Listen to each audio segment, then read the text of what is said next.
Hey, it's Chris and Rick Talk Guitars. This episode, we're going to talk about our respective pedal boards, Chris's and mine. And this episode was inspired by Steve. And Steve, this is a qualifier. I want you to get in touch with us and tell us how to pronounce your last name. But I'm kind of butcher it. Bielusuknia. I know that's wrong. But anyway, Steve B. said this: "Hey guys, was wondering if you could do a podcast about your pedals and the sequence you put them in and reasons to put the pedals in a certain sequence. Thanks." And again, Steve, thanks for listening and thanks for giving us this podcast idea, because Chris and I aren't very creative and we need all the help we can get. So anyway, so I'm going to kick it off. So I am in a U2 tribute band right now. And so my pedal board consists of, I'll bring it up for me. I sent this picture to Chris. He has it. But anyway, so I go into a Boss tuner, and then I go into a BB preamp, and then from there I go into an Ibanez tube screamer, and then from there I go into this. I don't even know what the brand is, but it's a Deluxe Plus, which is basically a reverb / trem pedal. And then from there, I go into the Whammy pedal, which I only use for like 2 songs. And then from there, I go into the Boss DD500, which is basically my main bread and butter for, as you would imagine, right? Because it's got I can preset all the delays in that pedal. So that's the sequence I put. And those are the pedals I have. Those are the pedals I use for this particular gig.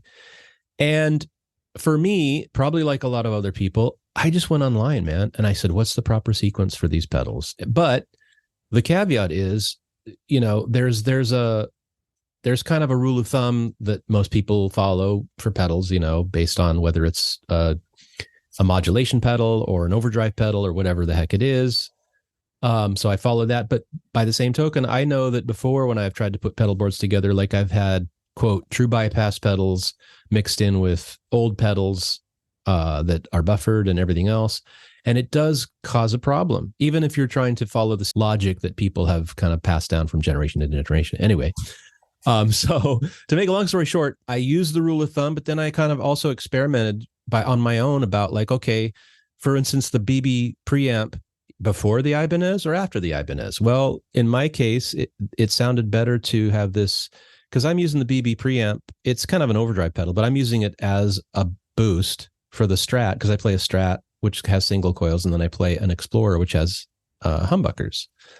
And so when I use this in this sequence, it seems to work the best and sound the best and doesn't create as much noise. So I put the BB before the Ibanez tube screamer. And then again, the other pedals are kind of in the sequence that is recommended by, pedal gurus throughout the world. So that's kind of my pedal board and the logic I use to set it up. Chris, you've got a couple pedal boards, and I want you to dive into your logic and what pedals you have and you're using, and tell me about it.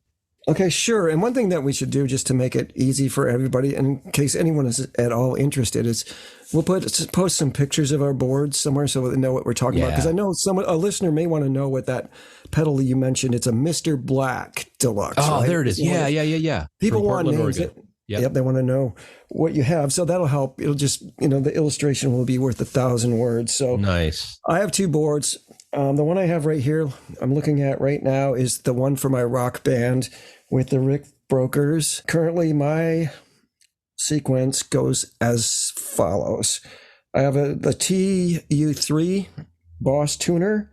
Mm-hmm. From there, I go into this radial. It's a true bypass. It's 2 loops, 2 true bypass loops. I use it for older pedals. And from there, we go into a TS9 Ibanez tube screamer.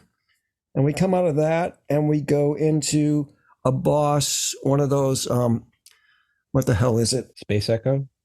Yes, the RE20. It was the older one, the RE20 Space Echo. And out of there, it goes into this really crappy old Japanese bass EQ pedal, graphic EQ pedal.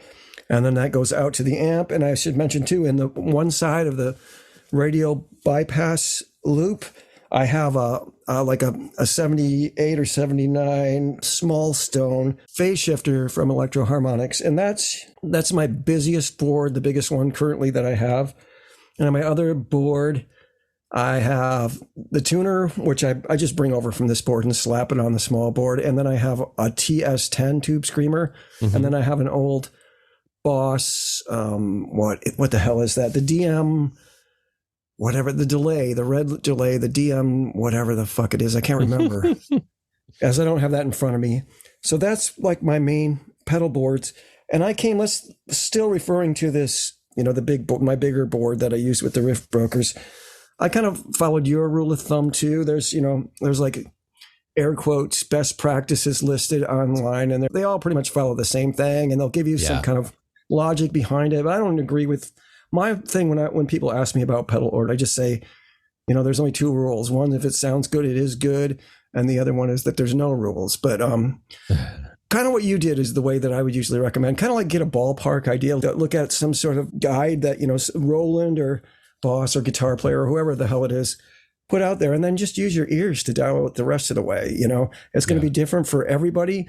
But I will say there's a couple of effects for me that you really have to try to because there's a big difference if you do, one way or the other.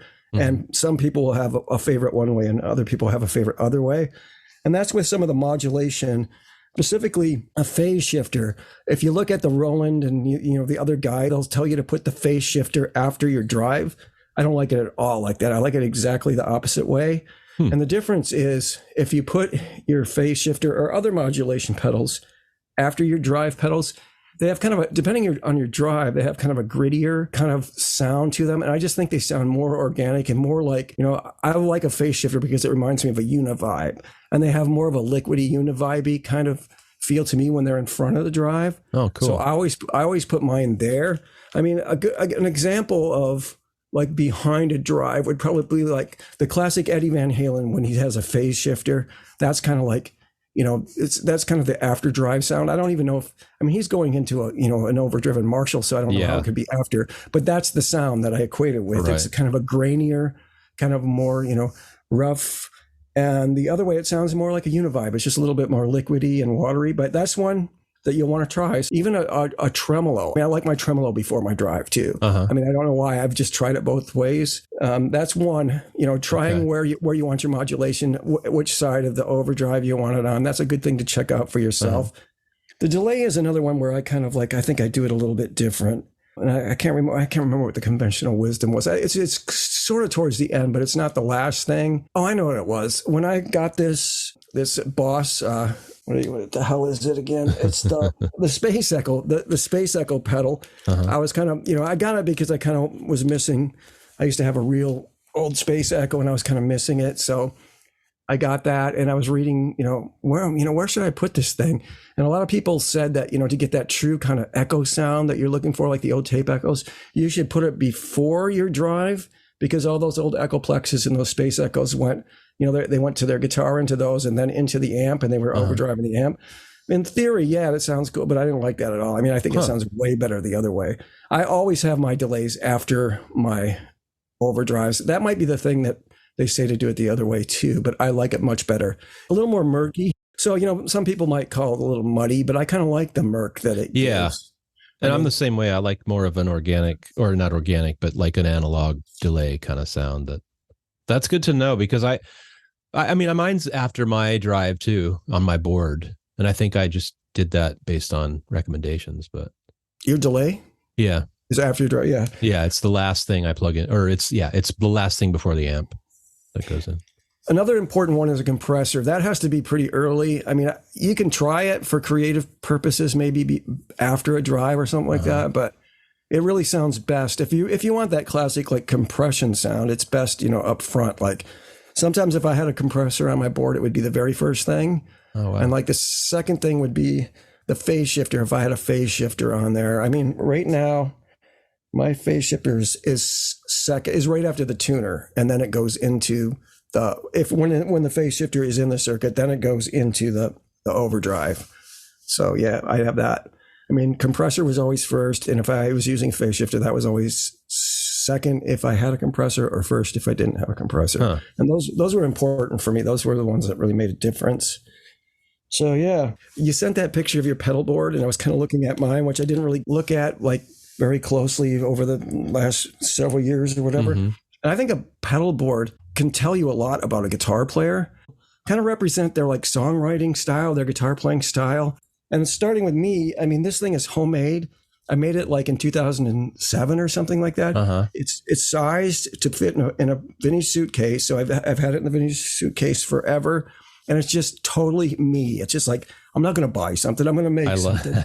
And it's like my, everybody like on that pedal show or something would just freak out if you're using those stupid one spots. Yeah. I've used that for years. I don't give a shit. I don't care. They're great. Well, for one thing, they're great and reliable. Sorry to interject, but yeah, keep going. Keep ranting. No, it's like, that's why. I mean, I'm like if it's not broke, don't fix it. I've used one. I have two of them I have one for each board and I've never had a problem with them. I don't have much room on the board. I can like kind of specifically made it like that. So I didn't go nuts. I've had 6 or 7 pedals on this board before. And that's just too nuts for me. I mean, I don't need that many. How many pedals do you own altogether, would you say, in your whole collection? Geez. Right now I've probably got 30, 40 pedals just kicking around. Like I've got a bunch out at gyms and I've got some here.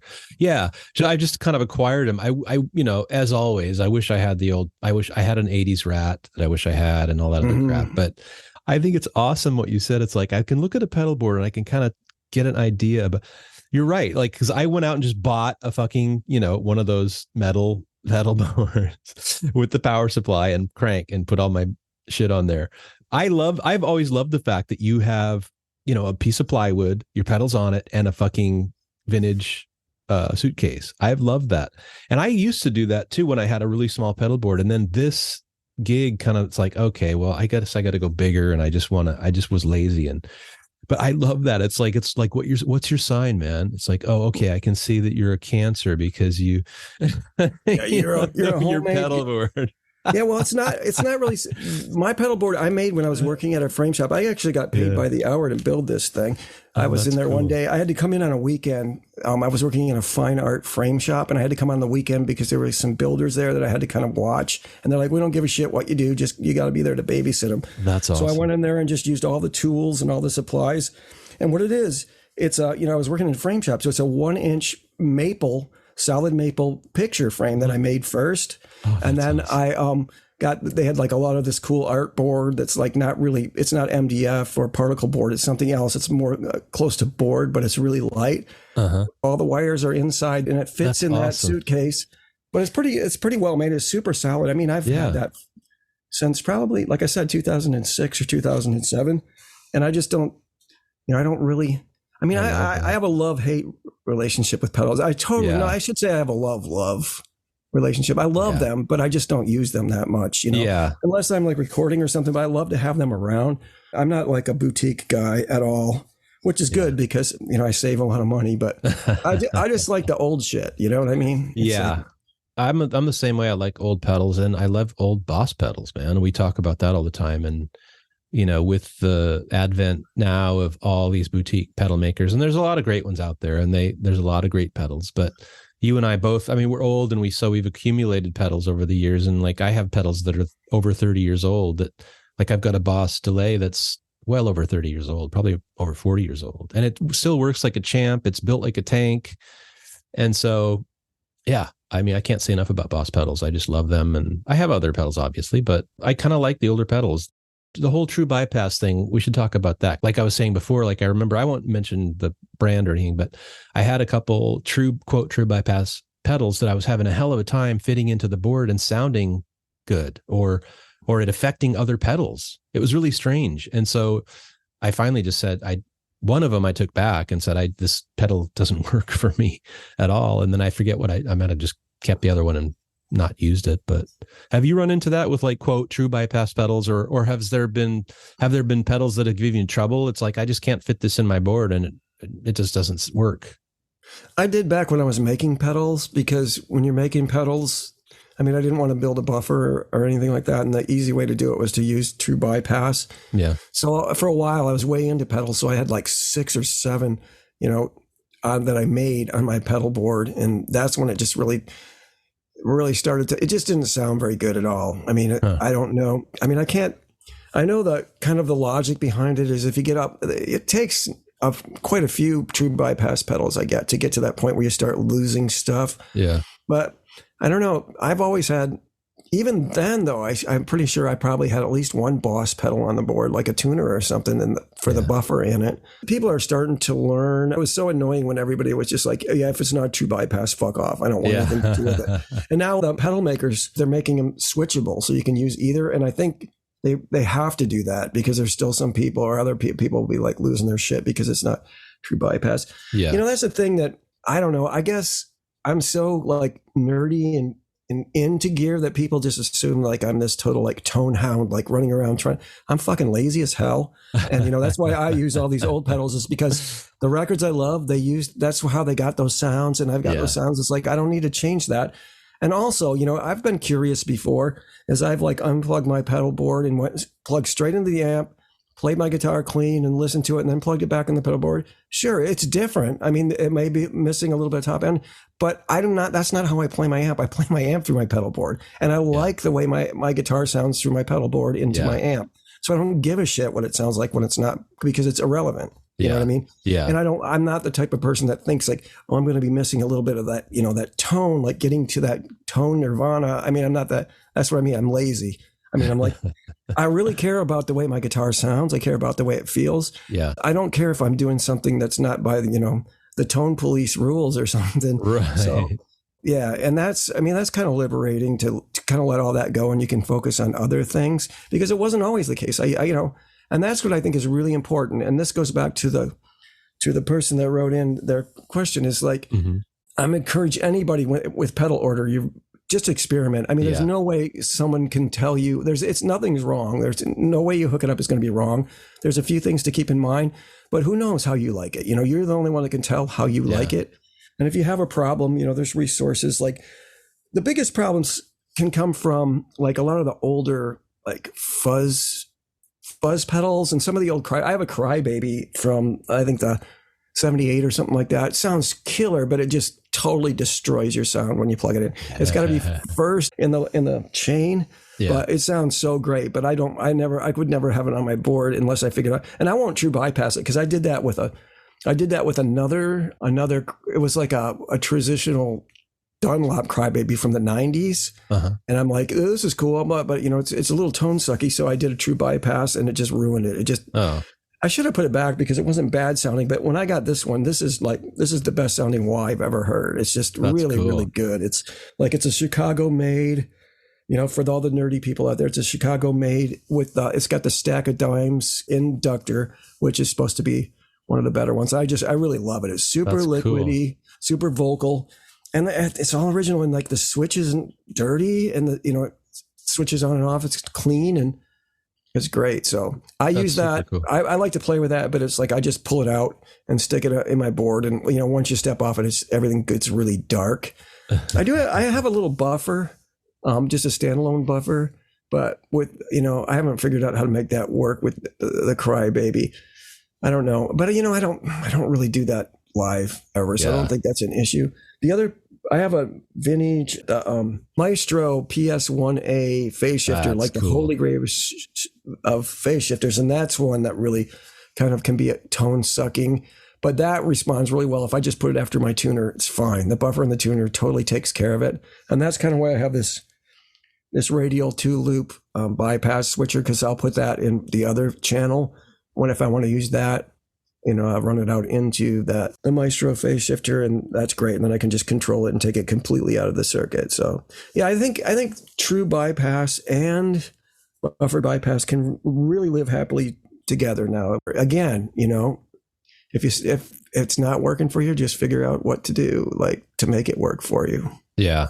I love that. Because like you were saying too, like sometimes if you quote break the rules or put a pedal in a different, like you were saying, you like your delay, contrary to popular recommendations or whatever, because it gets a grittier sound or more of an analog sound. And that's another cool thing is there can be happy accidents that you discover by just experimenting. Like, oh man, this sounds a lot grittier, or damn, you just get a different result if you put pedals in a different order. So again, yeah, I guess the thing is, go online. There's lots of resources. There's cool, like Chris and I love to watch rig rundowns where they will just walk you through whoever they're featuring their setup. And I've seen these really cool illustrations of, setups. Oh, I love those. Yeah, I love those too, man. And they'll walk you through like Angus Young's setup, or, the Edges, or whoever they're talking about. And it's really cool because you can see the pedals they're using. You can see how they're set up. And so that's cool too. And then also just ultimately, like Chris said, just experiment, man. And then find, an order that pleases you and works for you, and pedal away. Oh, that's another thing. When you were showing your board that I thought of that I do differently, is you have your boost pedal before your overdrive, which is recommended by a lot of people. It doesn't work for me. It doesn't work for me at all. It just makes things too compressed. I like it. I have mine at the very end to just take what I'm getting for a sound and just make it louder. Going back to this whole theory that we are our pedal boards, it's like the boost pedal I have is like an 80s. It's an 80s bass EQ pedal, a graphic EQ pedal that I pulled out of the dumpster at the rehearsal space.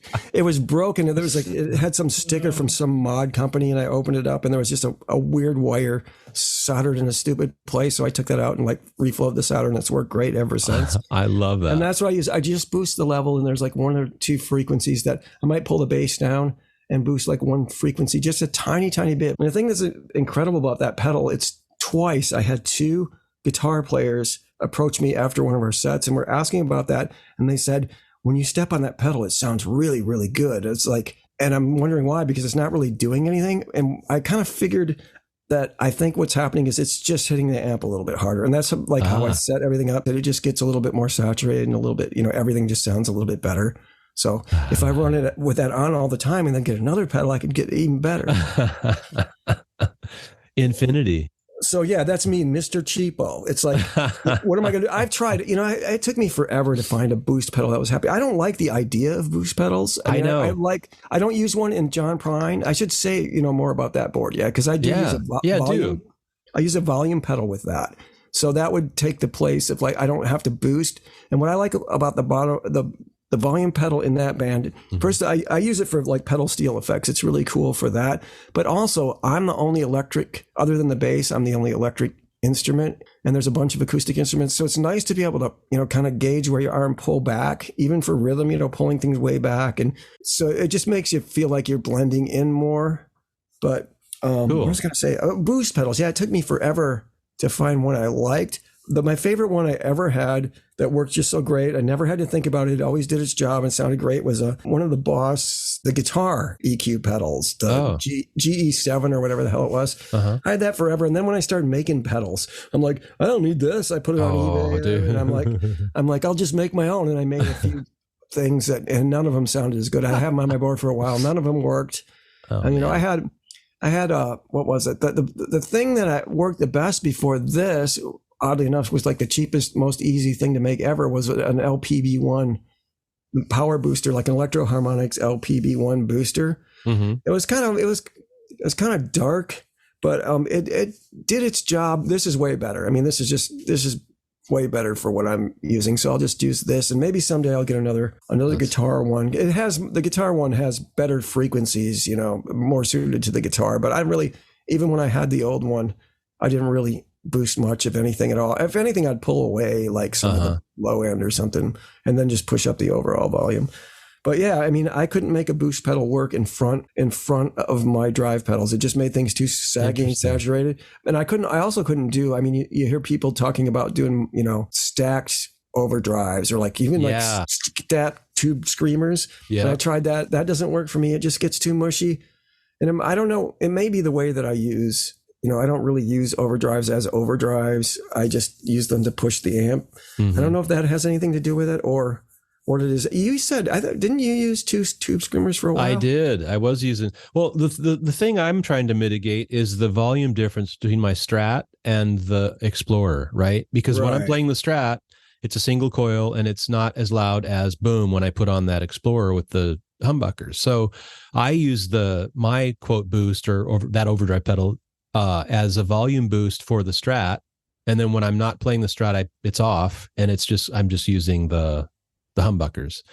Yeah, but now that you mentioned that, I kind of want to do a little more experimentation with the order of those two, with the Tube Screamer and that boost, because I do use them in conjunction, right? Because there are certain songs where on both guitars where I'm playing either without the Tube Screamer or with the Tube Screamer, right? And so it would be interesting for me to try a different order, just out of curiosity to see. But yeah, and like you said, I had two Tube Screamers, and I think I did have that boost pedal and thing, and sometimes I would use like two of the Tube Screamers at once, and it was like, yeah, it just became, for me, I couldn't control it, or it just seemed kind of wacky. And like you said, I've seen that online, or I've seen certain players where, I use three Tube Screamers at once or whatever. It's like, oh my God. But yeah, for me, the same thing. It's like, I just couldn't, I don't know, maybe I didn't spend enough time trying to figure it out, dial it in or something. But yeah, it was a little unwieldy for me. Yeah. And it might be like you find that where you have the boost for like bringing the Strat up to a more reasonable level is like the way to have it for that in that application. I don't know, but try it. It's definitely different.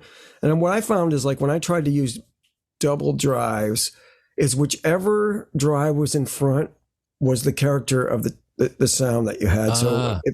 So if it was a Tube Screamer in front, it was kind of more compressed than you want it to be. Like I'd try to Tube Screamer and maybe a DOD OD250 overdrive pedal or something like that, or a Rat or whatever I had around here, and they just, it just sounded like the Tube Screamers, like too compressed. And then if you put it the other way, you lose the Tube Screamers like tone shaping, which is why I used the Tube Screamer. It sounds more like the original pedal, but it's just too mushy or something.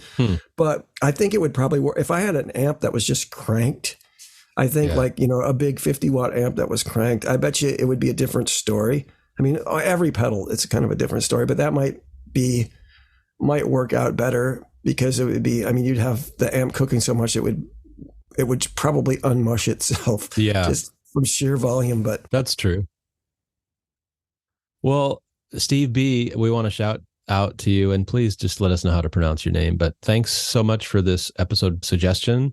And for all you people out there, give us some love on wherever you listen to your podcasts, and keep the communications coming, because Chris and I really enjoy that. And it also just inspires us when you help us think of episode ideas. So thanks for listening. And yeah, until next time. What do you got, Chris?